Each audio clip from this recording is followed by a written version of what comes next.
अस्सलाम वालेकुम रहमतुल्लाह जी। इस वक्त हम कखांवाला रोड के करीब हैं। ये जो पुरानी चीचावती से निकलकर हड़प्पा से होकर साहिवाल की तरफ जाता है, तो ये जहाँ हम कश्ती लेकर फिर रहे हैं, ये सारी फसलें हैं। लोगों की फसलें तो इस वक्त डूब चुकी हैं और रावी में पानी की सतह में मुसलसल इजाफ़ा हो रहा है। तो हम दुआओं की अपील करते हैं, अल्लाह से आफ़ियत तलब करें। अभी पानी मज़ीद आ रहा है, तो इस हवाले से अगर कोई पुश्तों के ऊपर या दाएं बाएं लोग मौजूद हैं, वैसे तो रेस्क्यू ने, सिविल डिफेंस ने और सारे अदारों ने कोशिश की है मिलकर।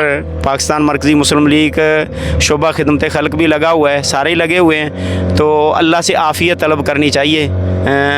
लोग तकरीबन महफूज मकामात की तरफ मुंतकिल हो चुके हैं, तो मज़ीद देख लें। अगर कोई है इस तरह का मामला तो उन्हें महफूज मकामात की तरफ मुंतकिल करने के लिए हमें आप कॉल करें, तो इंशाल्लाह हम पहुंच जाएंगे।